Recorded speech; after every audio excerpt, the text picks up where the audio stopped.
They look like any other couple, walking in Central Park and through Times Square. But tonight, the Washington Post says for nearly 20 years, this husband and wife have kept their true identities hidden.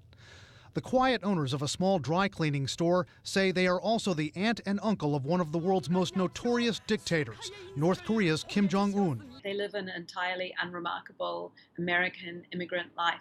Kim's aunt, who says her given name is Ko Young-suk, says she is the sister of Kim's mother, Ko Young-hui, one of Kim Jong-il's wives. She was someone that I believe that Ko Young-hui would trust, obviously with the lives of her children.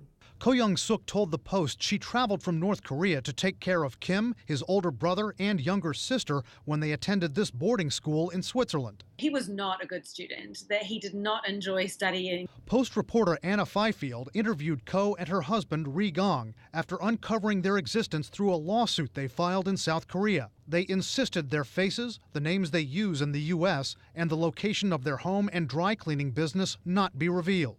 Fifield says the couple tell a story of a young man who was privileged and from early childhood apparently knew he would inherit the leadership of North Korea. Kim's aunt said she took Kim and his siblings to Euro Disney, the French Riviera, took them skiing in the Alps.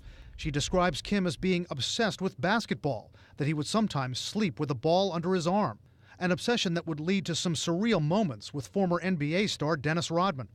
Ko Young-suk told the Post there was one day when a clear signal was sent that the young Kim would succeed his father, his 8th birthday. There was a big party for him in Pyongyang, and that he was presented with a general's army uniform on that day, and that there were real generals who were at that party who then, bowed to this 8-year-old kid.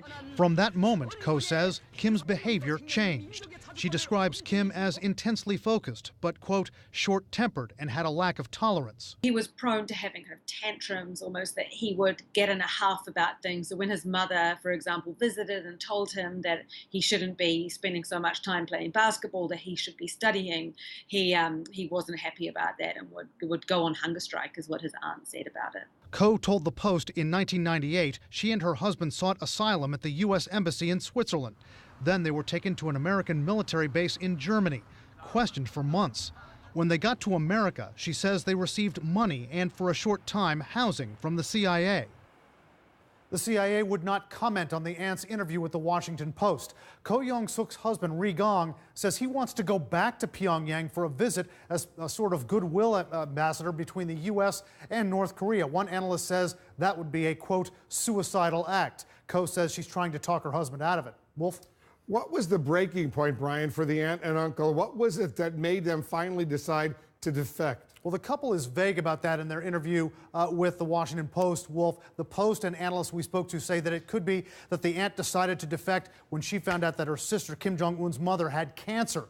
Kim's mother, because she was so ambitious, had made a lot of enemies inside the regime. If the mother was no longer in the picture, those enemies might come after the aunt and uncle. Kim's mother did end up dying in the year 2004.